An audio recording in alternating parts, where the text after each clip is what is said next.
Hello प्यारे बच्चों, आज हम साइंस की वर्कशीट नंबर 42 कर लेते हैं। बल तथा गति के नियम, संवेग संरक्षण का नियम। जिज्ञासा दीदी, बंदूक से गोली छोड़ने पर वह पीछे की तरफ प्रतिक्षेपित क्यों होती है, इनके पीछे की तरफ धक्का क्यों लगाती है? ज्ञान, इसे हम संवेग संरक्षण के नियम से आसानी से समझ सकते हैं, जो गति के तीसरे नियम पर आधारित है। इस नियम के अनुसार दो वस्तुओं के संवेग का योग टकराने के पहले और टकराने के बाद बराबर रहता है, जबकि उन पर कोई संतुलित बल कार्य न कर रहा हो, या दो वस्तु का कुल संवेग टकराने की प्रक्रिया में अपरिवर्तनीय या संरक्षित रहता है, यानी संवेग चेंज नहीं होता, उतने का उतना ही रहता, जितना पहले होता है उतना ही बाद में होता है। इसके अनुसार गोली और बंदूक का संवेग गोली छोड़ने से पहले विरामावस्था शून्य और गोली छोड़ने पर बंदूक गोली पर बल लगाकर उसे त्वरित करती है। उसी समय गोली भी बंदूक पर विपरीत दिशा में बल लगा उसे त्वरित कर देती है, जिसकी वजह से कुल संवेग शून्य ही रहता है।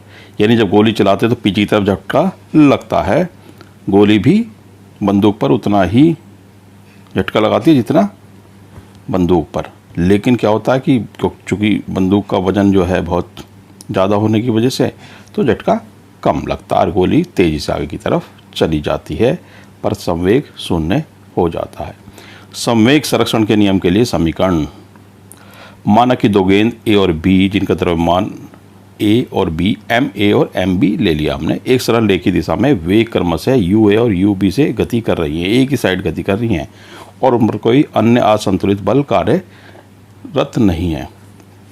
माना यू ए ज़्यादा है यू बी से, यानी एक गेंद की स्पीड जो है ज़्यादा है, तो वह टी समय में एक दूसरे से टकराएंगी। जब एक की स्पीड ज़्यादा है तो वो टकराएंगी, जिसमें गेंद ए बी पर एफ ए बी बल लगाती हैं, तथा गेंद बी ए पर एफ बी ए, यानी बी तो लगाएगी फोर्स बी ए और ए लगाएगी ए बी, और टकराने के बाद उनका वेग क्रमशः वी ए और वी बी हो जाता है। शुरुआती वेग यू और बाद वाला वेग वी, यानी वी ए और वी बी, शुरुआती वेग यू ए और यू बी।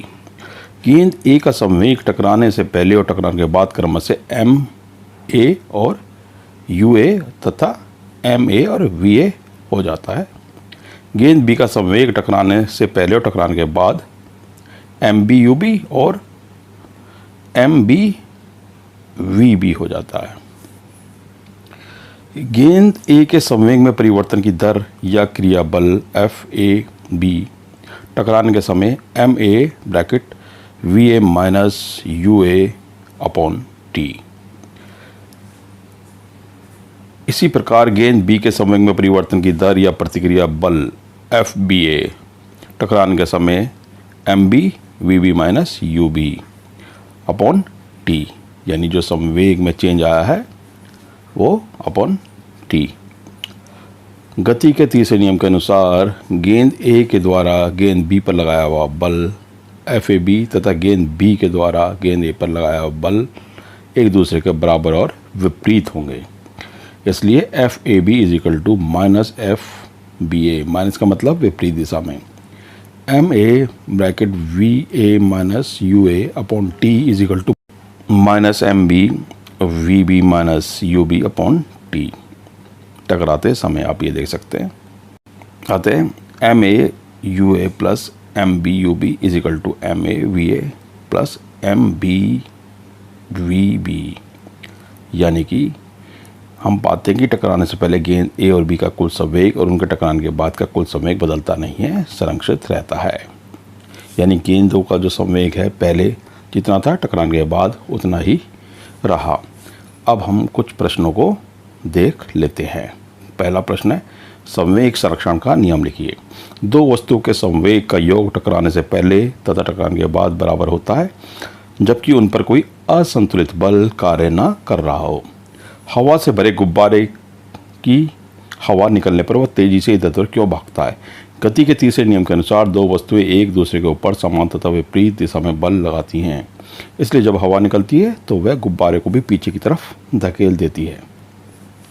प्रश्न 3 है, रॉकेट में आग लगाने पर वह तेजी से ऊपर की तरफ क्यों उठता है?